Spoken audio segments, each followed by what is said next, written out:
This is George Dionne of the Rock is George podcast, and this is a KNAC.com exclusive interview with vocalist Joel Ellis of The Real Heavy Bones. If I knew absolutely nothing about Heavy Bones, how would you describe the band's music to me?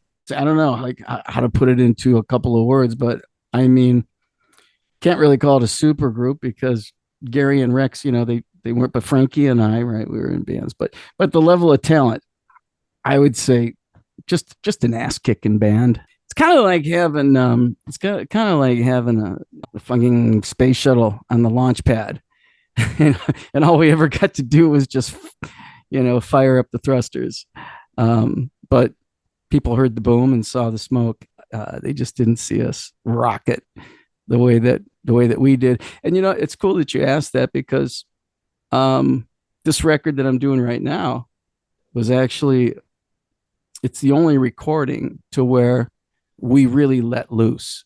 Before we get to what you're doing now, Heavy Bones released their self-titled debut in 1991, and you're currently working on taking those recordings and expanding upon it, calling it The Real Heavy Bones, and you're doing it in 4 volumes. But before we get there, I kind of want to hit the time machine and go back to the beginning of Joel Ellis's music journey.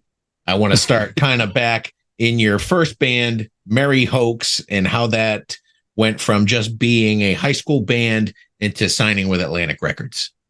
So obviously we all grew up in Cleveland, Ohio in the heyday of the 70s rock era. And there's definitely a definitive reason why the Rock Hall is here. We grew up with a huge influence of rock and roll, and there were some bands that were basically like local bands. Joe Walsh grew up here. So as kids, we were weaned on that type of genius artistry. And then Rush was a local band. I mean, they played at our high school gymnasium, and so I mean, these were like the local bands that we saw as kids growing up. And so that was the bar that we strove for. I mean, in fact, my high school band, we used to open our set with YYZ from Rush.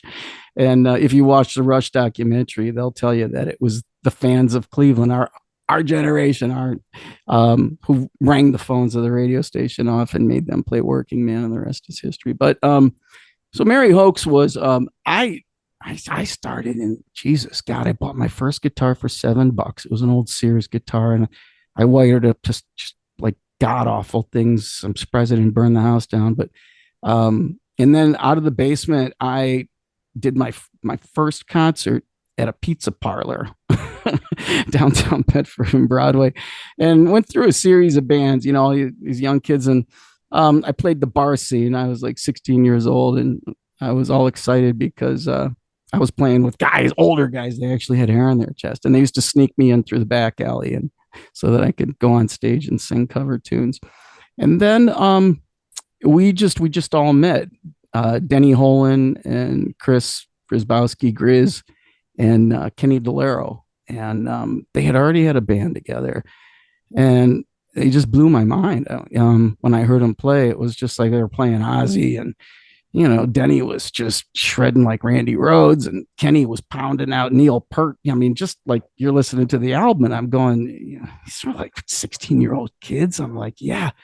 And so we got into it. We just had this killer set list, and we used to play everything from The Who to Rush and Ozzy, Blue Oyster Cult, so many great classic acts. I went out to LA first. All my buddies, we went out there, and I went out there a couple summers and just hitchhiked up and down PCH, and then decided, yeah, I'm moving here. And I went out there, and those guys followed me, and we lived in Hollywood, and we were there just probably maybe a couple of months. And we had made all these recorded demos, and we just spread them out all over Hollywood. Within a couple of months, I mean, we were approached by so many people. We had this little tiny tape cassette phone message thing. And one day we came home and hit the button, and we heard, "Hey guys, this is Gene Simmons of Kiss, and I've got your tape, and I want to produce you. You guys are great. I want you to call me. Here's the number. Give me a call. And this is Gene Simmons of Kiss for real. And so we were just like, yeah, we started cracking beers and yeah, geez.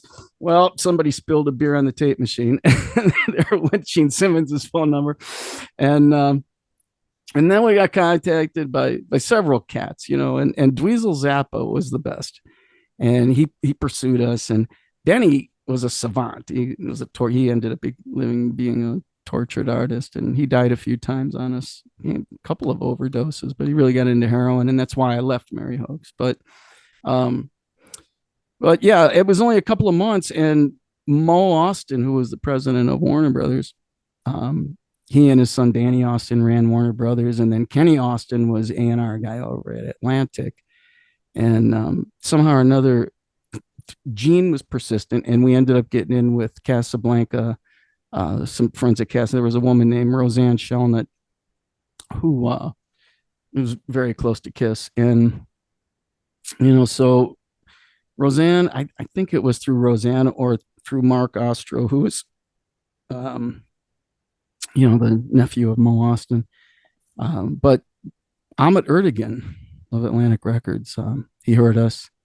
And, I look back on it now, and back then I just thought, oh, Ahmet Ertegun. Okay, this guy's like, the head of, but later in life, I realized who Ahmet Ertegun was.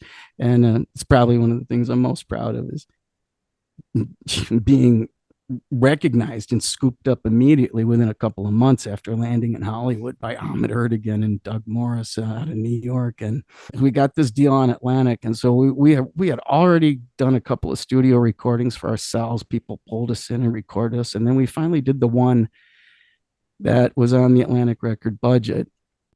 Kenny Austin, just every time we'd go up there to do business, Ahmet and Doug were in New York. And so what was happening in LA, it was like, wasn't exactly a business scene. Every time we went to Kenny's office to talk business and progress, there was more cocaine, but the 80s was amazing. It was like Sunset Boulevard was just so alive with artists. Motley Crue was, I think, on their second record. I remember being a kid when I first got in there. I remember that hearing about this band Motley Crue, and all the waitresses and all the bars in Sunset were all just gaga over them. Yeah, Motley Crue. Just like, this guy's got to be good. But so let's go a little bit of ahead on the MERRI HOAXX and signing to Atlantic. At some point, you're filling in as singer for Rough Cutt, and you mentioned that you broke your leg on stage opening for Dio. So I'm assuming your association to Rough Cutt was the bass player. Oh, go ahead. No, go ahead. What was your association of Rough Cutt after you left MERRI HOAXX, and how you got the gig opening up for Dio? Okay, I'm going to take one step back real quick because I'll explain the ending of MERRI HOAXX, because what happened was there were so many drugs involved in the label and on the scene in the strip. And Kenny, I love him to death. He was the greatest guy, amazing mind for music and everything, but he just did a massive amount of drugs. And so we weren't going anywhere. So Doug and Ahmet pulled him, and they put a guy named Nick Loft in there. And Nick Loft basically just said, all right, you guys, he said, he goes, I'm in control now. And if you, of course we had really hot girlfriends. But he was just like, if you want this to go anywhere, he goes, I got to fuck all your girlfriends. And we thought he was kidding, but he was serious. And Denny was dating this girl who was a Vegas dancer, gorgeous. And, so anyways, they ended up dying together, and he lived on that one, but yeah, so that was it. So Nick Loft was like, yeah, I got to fuck all your girlfriends or the record's going to get shelved. And so of course, we told him, yeah, well, go fuck off. And one night we were at this place called Le Dome where we hung out on Sunset Boulevard, and Nick was in there with all his suits, cronies, and they were drinking scotch, and Denny walked in with Cat, and he was like, oh, hey, Nick, how you doing? And Nick looks up, and Denny grabs the scotch and just throws it in his face. He leans over behind him and just hits him in the face with the scotch, and it just turned into a little tiny mini rumble. And so that was it for MERRI HOAXX on Atlantic Records. And through that period afterwards, I had already been close with Dweezil, and I, we had a little cover band that we did, crazy little shows, and we would do things like Led Zeppelin 4 Sticks back to back with Jesse's Girl, crazy stuff. But anyway, so I mixed around with that, and Steve Stevens and Billy Sheehan and I were talking about doing Atomic Playboys. And then David Alford, the drummer of Rough Cutt, he approached me, and David's just this enigmatic Louisiana drummer. Hey, Joel, you got to come sing for my band, man. Come on, we're Rough Cutt. We're on Warner Brothers. So that was my first foot in, my first step into Warner Brothers, which was still WEA at the time, Warner Electra Asylum. And so back when record labels were the shit. So I sang with Rough Cutt. We rehearsed our asses off and did a few shows. Paul Shortino had left, and he went and did something. And so I stepped in his place, and then Ronnie Dio asked us to open at his Children of the Night festival. It was enormous. And I had only played clubs. I mean, I came from Cleveland, Sunset Boulevard, whatever. And for the entire time that I was on Atlantic Records, it was just a massive party. I mean, we played the Troubadour, we played Gazzarri's, we played, just about everywhere. But then to open for Ronnie James Dio with an oversold capacity, I think it was Irvine Meadows or Pacific Amphitheater. It was August 1st, 1987. Children of the Night Festival. Ronnie had a huge heart. Ronnie was just a beautiful soul, and he was always so embracing of the artists. And so we were. It was us, Quiet Riot, I think Rat Great White, Michael Schenker played. It was a massive amount of great acts, but there were like 30,000 people out there. It was a sea of people, and I had never sang in front of an audience that big. I mean, usually my audiences were like 6 people, but I remember being backstage with Jack Russell, and we were doing our vocal warms up, and I said, "Oh man, you're Jack Russell, great one." I said, "Man, I warm up to your records." He's like, "Oh yeah, sure, fucking thanks, man." But to this day, Jack and I are freaking, we're brothers, man. I love Jack, and we talk all the time. But that day, we were standing there warming up our voice, joking around, and I was telling Jack, I was like, "Man, I'm fucking nervous, man. This is crazy. I've never sang in front of an audience like this. This is like crazy. You could just nobody's played yet. We haven't even started yet, but you could feel this massive wave of energy coming at you." And it was just freaked me out. And all of a sudden I feel this tap on my shoulder, and he says, "Did I hear you say that you've never sang in front of an audience and you're nervous?" And I looked, and it's Ronnie Dio. And I said, "Yeah." I said, "Hey, Ronnie." I go, "Wow, man, I'm meeting all these guys for the first time." And he goes, "Listen," he goes, "relax. I don't want you to worry about a thing. I'm going to call my sound man at the board, and I'm going to give you the full Ronnie mix." He said, "The same mix that I sing through, you're going to get it. No holds barred." I was just like, Jack looked at me and he goes, "You fucker," and I'm just like, "Yeah, that's great, man. I don't know what to say, Ronnie." And he's like, "No worries." And he walks back in his dressing room. He's the only one that had a dressing room. And then he comes back out, and he's got this. He goes, "In fact, I'd like you to sing through my microphone." And he pulls this gold-plated like an SM58 out of his bag, and he gives it to me. And Jack looks at me and goes, "You motherfucker." I hope I can I say that? Is it okay? Oh, okay.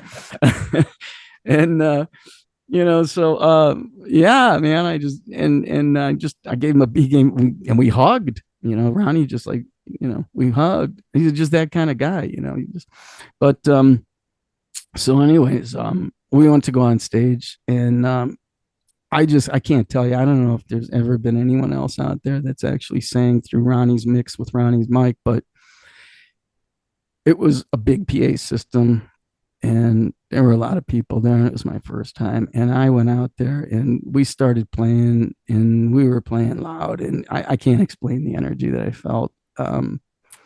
But I opened my mouth, and it was literally like rocket engines taking off out of the freaking, it just was it freaked me the hell out. I didn't even know it was possible to sing through something so powerful. And I have a powerful voice, and a lot of singers, they lay back in their register so that they can hit more scale. Well, I belted out because I learned how to scream on the stages in Cleveland. I sang till my vocal cords bled every night, so I was used to it. So when I opened my mouth through that mic, it just, the whole place kind of, I just saw everybody's face kind of look like, wow, what was that? And then I got so excited, after I think a couple songs or something, we went into Aerosmith off of the Rocks record. We did a cover version of Nobody's Fault. And the way that song starts off and the volume and the whole situation and everything. And, so I spun around and there was so much equipment on the stage that I think this is what happened. It was either this or a gypsy curse, but I spun around and my heel got caught on something. I don't know what happened. My foot just froze and my body kept spinning. And I just literally ripped my leg in half like a rag. My kneecap was down here. My femur was up here. My ACL was snapped in half and like a golf ball on my ankle. It was just, but the cool thing about it is in the 80s, everybody wore those tight jeans. And I had a pair of tight Jordache jeans and it held my leg together long enough to, but anyways, so, my saving grace was the Jordache jeans. The greatest part of the whole story, we're backstage and Frankie Benelli and I had already been friends. We met out on the scene and we bonded. And so Frankie was like, and Dokken was playing. So he was there with Mick and everybody. And we were all gathered around there, but he goes to me, he just grabs me as I'm going out onto the stage for the first time. And he goes, break a leg. Let's go forward a couple years to Heavy Bones, which Frankie Benali was a member of. It was you, Frankie Benali, Rex Tennyson, and Gary Hoey. How did this project come together? Okay, we hopped over Cats and Boots. We did. Okay. Yeah. So little short segue. So when I was in the hospital recovering, David Alford and I were arguing. He was just like, y'all are never gonna, if you don't stay in our band, you're never. I took it as a bad omen, so I told him I'm gonna quit the band. And then it was right after that I discovered Cats and Boots, and that's where that started. So I'll stop there. At the end of Cats and Boots, we were just road torn, we were beaten, and there were just a lot of pressures on us, and our manager Stan Pozos was milking us. He used our cards to start some band. I don't know if it was Steel Eagle or something. The guy had a really super high voice, and then he had a couple girls in apartments around town, and we were paying for it, so anyways, yeah, at the time my attorney, God rest his soul, the greatest entertainment lawyer in history, Peter Lopez, anyways, Pete had my career in his hands, and just thank God. But he's like, what do you want to do? I said, I just want to dissolve this band. There's something more that I can do. And so then we did. EMI lost their A&R guy, and they put an urban music guy in as our A&R guy, and he didn't know what to do. And I just saw the writing on it. Well, Motley Crue wanted us to open for him on the Dr. Feelgood tour, and Vince was like, you're one of my favorite singers. And Tommy and I used to hang out and get in too much trouble. And you think Willie Nelson has strong weed? if Tommy offers you a spliff, do not, not unless you're prepared to be comatose. But yeah, no, we had too much fun, and so they wanted us to go out with them for Dr. Feelgood, and we had just come off a big #1 record overseas.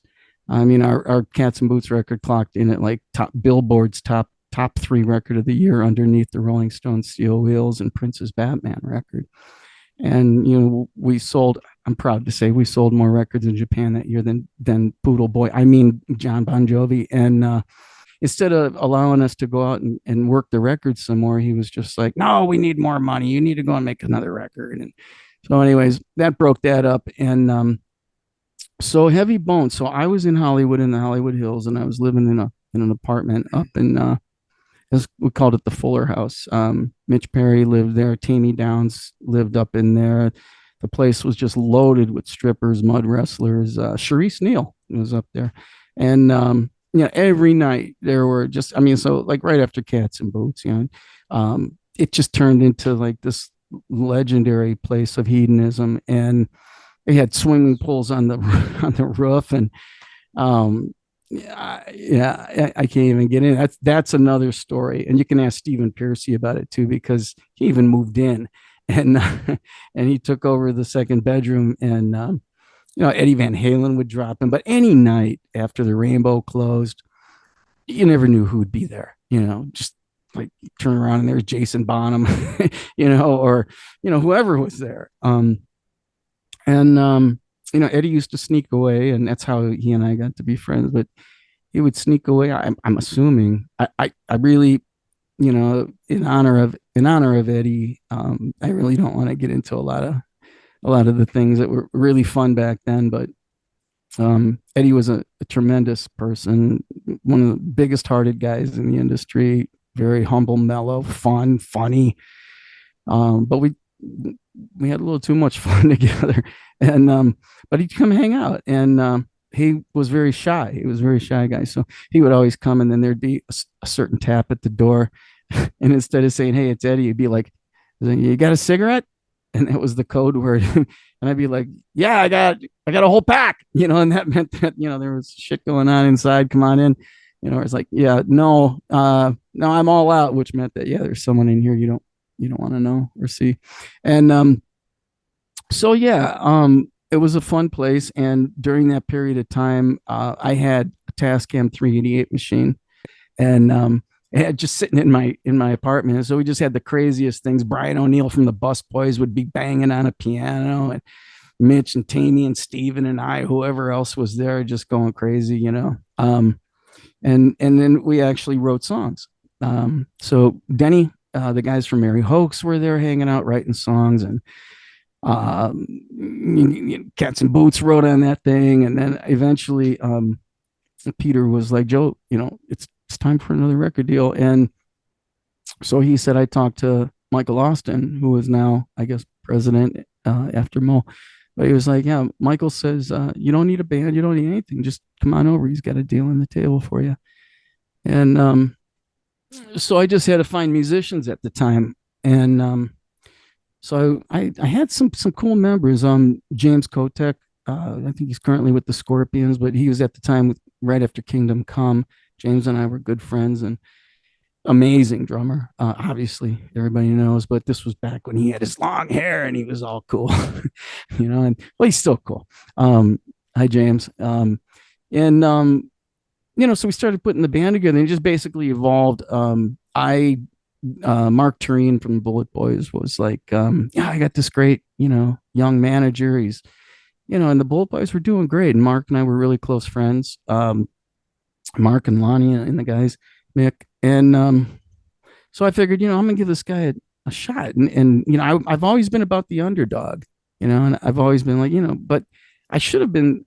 I think that's kind of where I kind of went wrong, was because I should have really been like, okay, all right, go sign with Michael Austin. Just go, just reach for the gusto. But I was still a true believer in the whole romantic thing about the concept about a rock and roll band. I mean, I grew up in the 70s, so you got Aerosmith, the Stones, and Zeppelin, and Sabbath, and bands. The 80s became a lot of it just became a lot of fragmented stuff. There were a lot of egos and backstabbing, and I was just never really a part of it, or the hairspray. And and Eddie, hanging out with Eddie all the time, he'd be bummed out about Roth, and he'd be like, "Yeah, don't get LSD," lead singer disease. So he would always call it lead singer disease. And so I had it in my head that, yeah, I'm not going to be a Billy Idol. I'm not going to kick Steve Stevens to the curb. I'm not going to be a Roth. I'm not going to be, I don't want to be some egotistical idiot, So I wanted to have a true rock and roll band. And so I told Michael Loss, I told Peter, I'm like, no, I want to have a band. I want to share this contract. And it was like a solo deal. And it's just like, it's a blank check solo deal, Joel. I'm like, yeah, I'm a music artist before I'm anything. And I think it was a big mistake in my career. Should always listen to your lawyer when they love you. I put the band together. It was in and out. Jerry Best from Lion was on bass and this and that. And then the manager, Dave, I'm not even going to say his name because he's a funny shithead. No, I'm going to say his name, Dave Kaplan. He's a total shithead and a crook and a criminal. How long do we have? How long can I go on? No, but anyways, yeah, he's one of those like Queen, what's that song? Death on Two Legs. Listen, just go read the lyrics to Death on Two Legs. They wrote that about their manager, so I'll mirror my sentiments. But yeah, so he tells me, he told me, he's like, hey, I know that I heard about this guitar player, and the whole time he like owned Gary Hoey's catalog. He like, and Gary was excited to play. He was just like, man, that dude's the shit, man. Cats and Boots is the shit. Yeah. It turned out he lived right next door to me on Fuller. And so in the midst of all that crazy stuff going on, Gary, Gary's like a very straightforward, he's very left brain, musician, very, he knew all about theory, which was great to me because I never, and to this day, don't know how to read music, but hey, neither does Paul McCartney. Okay. And, so Gary would come over to the house and, instead of bringing a guitar and an amp, he brought an acoustic guitar strapped around his shoulder, following me all around the place. He was just like, it's the only way I could get you we could write songs, because I'd be following you around playing riffs. And then all of a sudden you'd stop and turn around and go, what was that you played? Okay, let's sit down. And we wrote a song. And so that's how the first songs started getting written. So once I realized the songwriting chemistry between Gary and I, oh man, I was like a kid at Disneyland. I was like, let's go here. Let's go minor, major. Then let's go, augmented, demolished G. And then we'll go into a Lixolydian scale. And you'd be like, oh, okay. It's like, okay.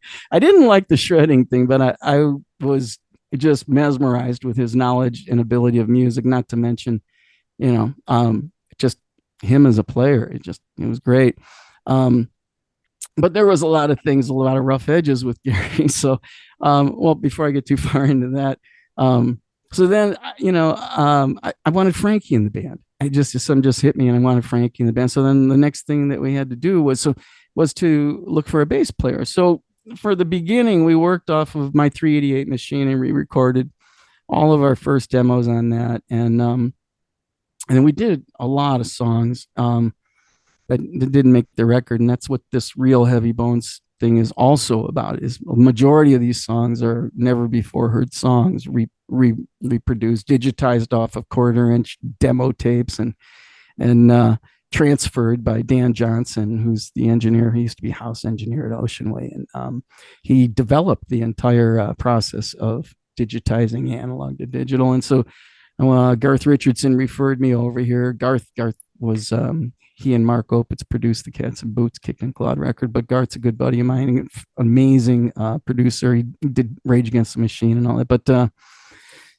But so anyways, we had it digitally transferred and over to here. And then I stumbled across Mike because Bootsy Collins had asked me to do a song for him and throw it down and give it to him for some climate summit thing in Scotland that he was doing. So I came in and Mike soaked me.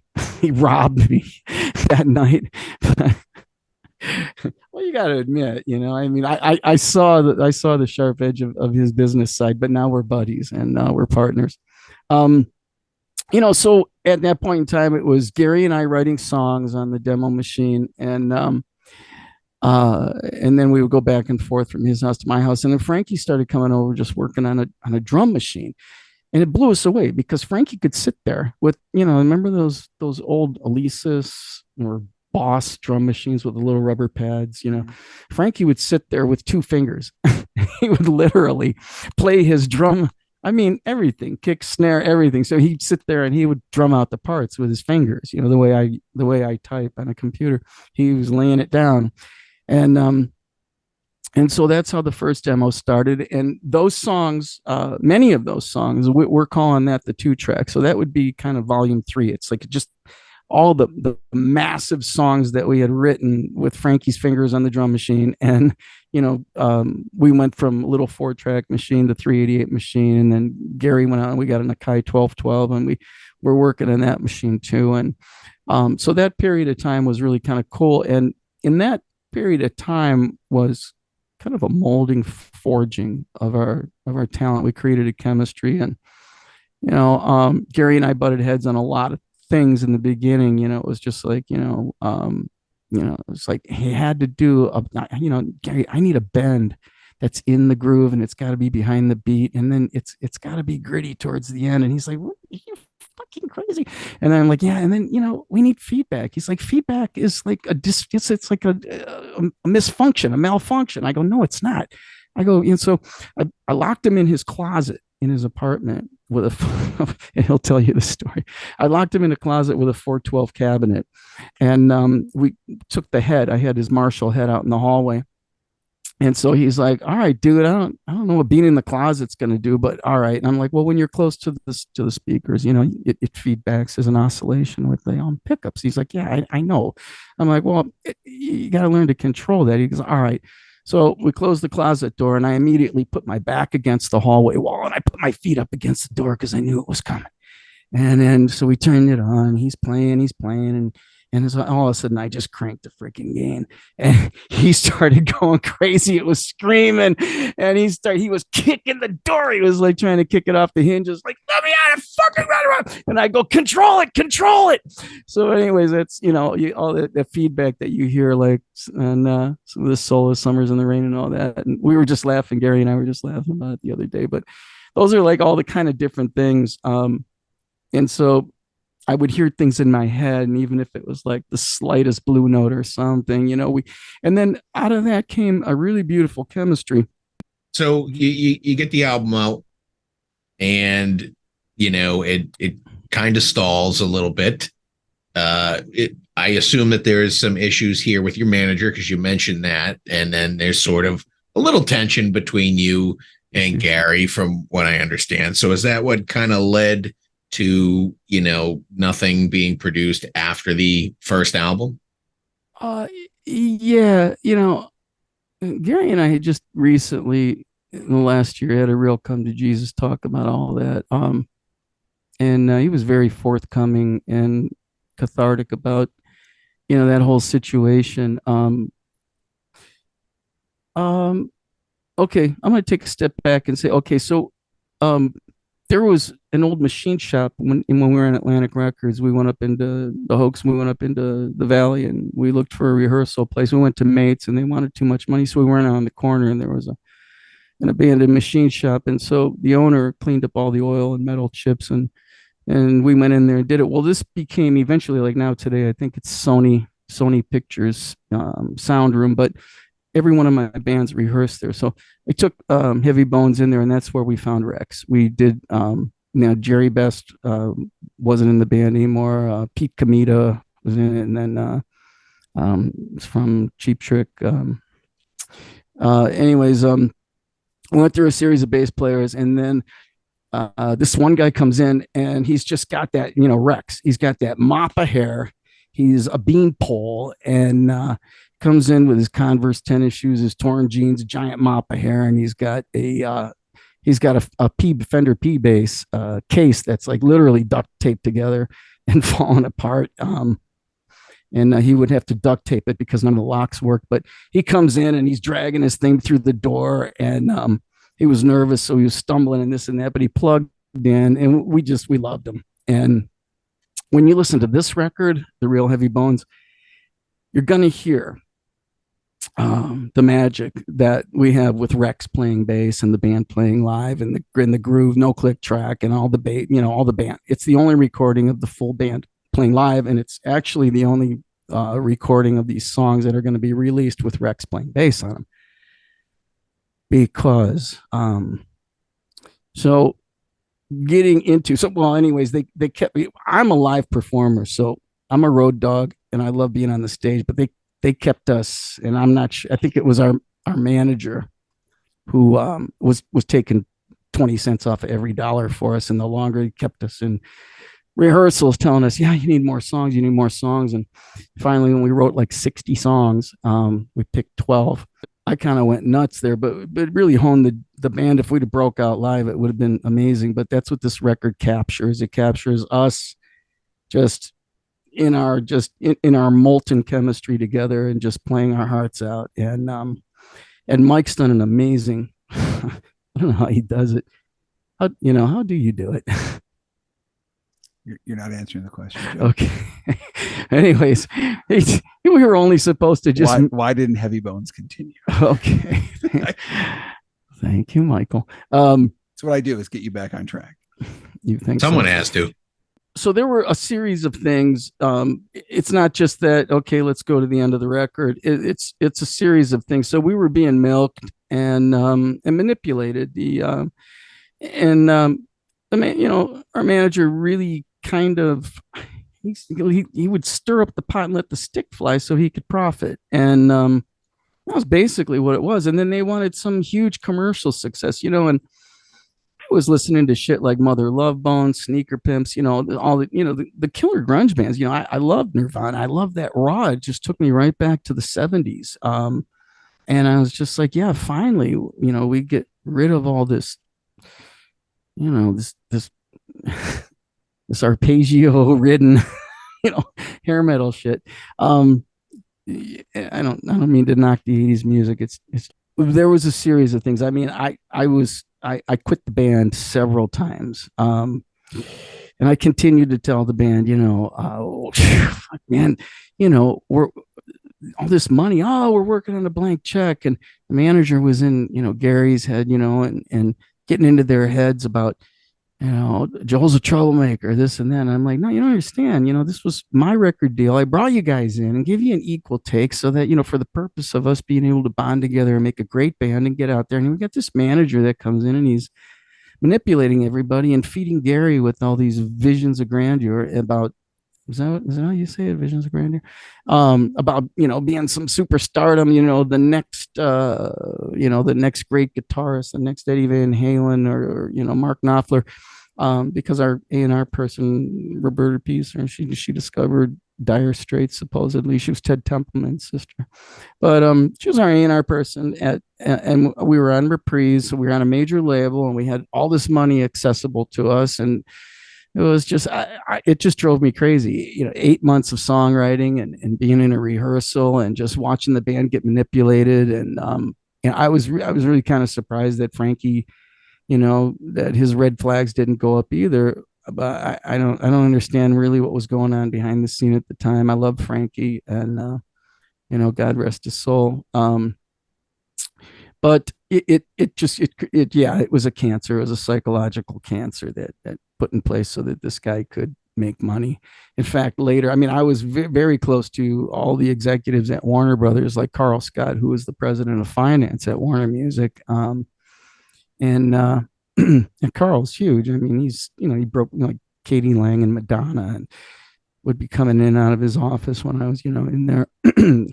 And Carl would always pull me aside. He knew what was happening. And Dave had them trying to basically stand on my back to try to, I don't know what was going on. Really, I can't wrap my head around to this day. But Gary and I talked about it and he just said, man, I'm so sorry. I was just so young. And, I was being manipulated and, Dave owned my catalog and, I just filled my head with a bunch of shit. I really, this band has always been yours and you were creative and you really molded all these songs and you put me into an artistic place that I had never been before. And I love you, man. And you're an extreme artist and blah, blah, blah, so, Gary and I made amends and, it's a beautiful thing to this day. So there was a lot of things that would happen. The label wanted Richie Zito because they wanted Def Leppard hits. And I'm just like, you want Def Leppard when Nirvana is sitting up in the top 10? It's like, I didn't get it. And so I was always like, screw this, fuck this.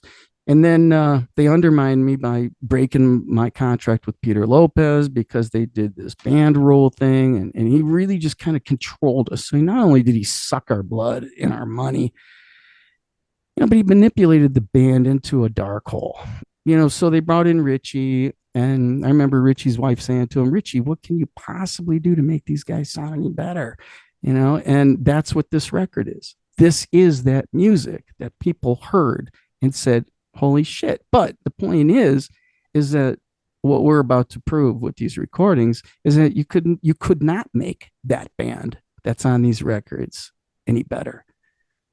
because I believe that the magic that happened in that room with us before all this label bullshit and management bullshit and blank check bullshit happened, and all this psychological warfare happened. It was just a sad, sick thing. So when you listen to this new record, you're going to listen to it and just go, oh, holy shit, this is the real thing. And that's because it's just us. And we recorded it, we produced it. But, and then there was little things like Richie wanted us to play to a click track. I'm like, a click track? I go, what the hell are we? Devo? No. So despite the band's issues, the management issues, production issues with the self-titled album in 91, we're here in 2023. You're revisiting it all, calling it the real Heavy Bones, as you've touched upon a couple times throughout this interview. So are you taking any liberties? I know you're including the demo material, you're including the live rehearsal material, and then you're doing another release on the album. Are you touching up the original album at all? Dave Ponick over at Warner Brothers he's been contacting me for a couple of years going, Joel, this record really hasn't really even got the legs it deserves. And, won't you reissue it? And I refuse to reissue it with that goofy, whatever it is, cartoon monster album cover, that they, snuck on the label. We went off to do some shows, but, and I didn't like the track order. I mean, it was all, you get a great heavy song, then you got this really pretty song. It's just like, it just didn't make sense. Zeppelin did the same thing, but they arranged the songs better so that the record flowed. And, so that's one of the things that I wanted to do. And we couldn't do that because of the way the contract that Warner Brothers has is that, like I told you, when I gave my solo contract to this band and the manager was, he's very premeditated in what happened. And what he did was he made sure that it was majority rules. So, okay, majority rules. And that included him. Like he's the fifth Beatle and he has a voting right. Well, so anyways, after all these years, Dave says, well, look, we can't do anything until at least two of you. He goes, we'd really like to have you and Gary. And I see what they were doing and they're trying to bring us together. And they did. I thank you to Dave Ponick. Thank you, Warner Brothers, for, after all these years, taking that weight of negativity off of Gary and I, and we're bonded again. It's a beautiful thing. But so I told Dave what I wanted to do. He said, make me a proposal. And I gave it to him. And I said, he says, why don't you just license the individual songs and then do it like a Joel Ellis release? And I'm like, yeah, okay, I'll do that. And then I'll just throw some bonus tracks on it. And I can change the arrangement and change the artwork. And the artwork's very cool that he came up with for this record.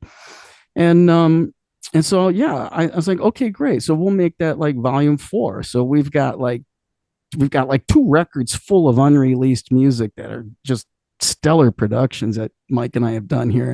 And then, like I said, volume 3 is this is all theory and concept or how we're going to, release this. Because we can't just do it all as a box set because you won't see it for 10 years. Mike's very, meditative about his work, and, rightly so, because we've really grown this thing into a production that's mind blowing. I mean, my mind is blown just listening to what we've been able to do. And Mike really is brilliant on bringing out it sounds like a whole new record. It sounds better to me. It sounds better. Even Gary says, he's like, whatever you're doing, keep doing it because it's just incredible. And so it's a whole new record. It's got a whole new sound, and it's the real Heavy Bones, and it's raw. And it's in your face and you can hear all the instruments, and it fucking rocks. And so we've got the first 2 volumes are just packed full of like 12 or 15 songs, that are that are unreleased and remixed and everything. And then volume 3 would be all of the 2 tracks, all the original demos, all of the, everything from boombox recordings up to like, the 388 and all that stuff, the drum machines and all. It's just all the original demos. And then volume 4 would be the reissue on Warner Brothers, which I'm excited about But Warner Brothers went ahead and they gave me the song file, so I have them. So I think I'm going to just release them. I don't know what to do. Maybe release that one first or this and that. But I'm going to release the. I'm probably going to remaster. It's been a while, so they gave me the WAV file. So we'll probably run a quick process mastering job on it and remaster it, and then we'll put the songs in an order, throw some bonus tracks on. So it would be the original demos of some of those songs. Like the original demo of Summers in the Rain is really very cool. Some of those songs, the original versions of Anna, Anna's one of my favorite. Basically, those are my favorite songs on the record. Summers in the Rain, Anna, and Your Love Won't Let Me Down. Yeah, that song just blows my mind. And it's the last track right now for Volume 1, and Mike and I are actually just started on the mix for that. We just finished doing a mix of the original version of Turn It On, which is kind of like the ugly sister to the other one. The other one's so pretty. And then this one, we're just pounding the shit out of it and rocking it. And then at the end of it, we just get goofy and break into this just nasty, dirty, bluesy thing and just get goofy on it. And so that's kind of the character of this new record. I don't want to make the fans wait. So the plan is that I've got my website, joelellismusic.com. I just kind of want to say that I've got so much music and such a past, so many bands that I'm a solo artist now, people. That's me. So it's I'm the Joel Ellis show finally, the guy that they told me I should have been a long time ago. But so I'm doing everything solo. So all of this stuff is basically coming off of my master series. Everything from completely unreleased songs to the MERRI HOAXX records to all the Cats and Boots records to just the Heavy Bones stuff and my solo record Ellis Island, and that record is another topic for a whole new it's an amazing story. We did it in Jimi Hendrix's old studio. So Joel, when can we expect Volume 1 of The Real Heavy Bones? Well, we've got a hard stop date. Mike, you speak to this. What is today? Today's what the June 2nd. June 2nd. Our hard stop date was 2 days ago. So we were on we're on the last track here. So I think once we finish that one up, I mean it's ready to go at that point in time. So pretty much any day now. We're at the the very, very final end of it, so long as we don't have too many ultra late night sessions here. And it's going to go digital. Yeah, I mean that's the next thing, but I think we've got him convinced. Spotify, Apple, all those things. Yeah. So I'm going through DistroKid, so I've got the DistroKid thing. So it'll do that, and then I'm linking it to my website. And but Mike, I gotta tell you, man, we're the song that we're starting on, Your Love Won't Let Me Down. What is it, like a 8-9 minute song? And it's gonna be the crown jewel of the record because it's just such a fucking cool song. And there's so many dimensions to that song. So it's probably going to take us a month. I predict it's going to take us a month to mix it. No, he's out of his mind. No. Trust me. Eventually there's going to be physical copies down the road. Yeah. So, I mean, right off the bat, I want to upload it and get it to the fans for download. I don't want to keep them waiting. I mean, the whole reason I started this was to give the fans of music. I always felt guilty because, on social media, Facebook, Instagram, just constantly, I don't think a day ever went by that I've been hammered with the Cats and Boots or Heavy Bones Request reunion, and Frankie the same way, and I hadn't talked to Gary for years, but he said, man, every time I do a show, somebody was just like, when's Heavy, so it's for the fans. Initially it was just for the fans. Once I realized the potential of what we're doing, and Mike and I have a really, really cool partnership, working relationship, regardless of what most people say about him. He's a super cool guy, even though this is like really premiere, and I would love to be able to do it classy and release it on 180 vinyl for everybody first. I'm going to go ahead and dump it up. It'll be on my site, joelellismusic.com, and then it'll be at all your favorite digital ding dong locations, whatever the hell it is. I don't understand this whole digital world, and I don't really care to, but everybody's got some, what is it, SoundCloud, Apple. all the typical Amazon, Spotify. I still buy Apple CDs. Music, anywhere else you get music. Yeah. I have a huge vinyl collection, and I'm never going to change. I don't want to. Yeah, so it's gonna go up digital, and not only that, but I've got a whole lot of music, and it's one of the factors there. So I've got all everything from the Hoax, Cats and Boots, releases, and I've got my solo record, and then I got a record that I did with my son Joey, and some great people, guys from Bonnie Raitt's, the Eagles, great, just different guys in LA. It's kind of a country rock version, very cool set. So I'm going to release that as well, and it's called Ellis and Angel. And my son Joey was like 15, 16, and he played lead guitar, and the whole thing was just freaking mind-blowing record. So Sony wanted to sign it, and then he just said, "Yeah, Dad, I don't want to do this kind of music anymore. All my friends are listening to hip hop." I'm just like, "Okay, I'll tell Sony Music that forget it, and then I'm going to kill you." So I have all that material, all those downloads. So it makes sense for me just to go ahead and just release a huge digital library. I also have a lot of merchandise coming out, and it's the first time in my life that I've ever tried to market myself as an artist. And I'm giving it hell. I'm learning as we go along. But then I'm going to go ahead and do CDs. Everyone tells me not to, but I think that there's a few generations of us that are still buying CDs. The thing I like about CDs is that, okay, they're WAV files, but you can throw them on and listen to the entire record. I don't know. Or you can just turn on Pandora, I guess. I don't know. Can't play them in the car anymore. I do. Can't play them in my car. I don't have a CD player. Depends on the car. Yeah. Yeah. Well, Joel, that's all the time I have for today. And I appreciate you taking the time, finding out a little bit about the past and what's going on with you currently. The Real Heavy Bones volumes 1 through 4. We're going to keep an eye and an ear on it at joelellismusic.com. Thanks again for speaking with KNAC.com. If I had 3 more hours, I guarantee we'd have a fantastic conversation. Well, let's set up another one. Hey, I got to tell you, my music history started with Ton Masteries and KNAC. It's a topic for a whole nother one, because KNAC has just always been more than just a place in my heart. It's been a part of my actual creative fiber. Everything KNAC was like the on-air hangout for every rock musician. And Ton Masteries and KNAC played every one of my songs even before they were released on a record. And Ton was spinning my stuff, and I'm so happy. I was so sad to see KNAC come off the air when Clear Channel and all the corporate bullshit took over, and the internet, whatever. But in rap, crap, it still lives on in today's modern vehicle.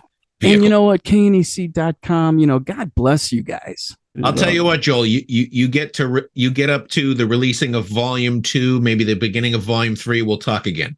Yeah, let's do it. Right. Let's do it. Let's really get into the cool stories. All right. Okay. You got All right, it, man. George. I appreciate you taking the time. Good luck with everything. George, thank you. It was an honor to be on your show, brother.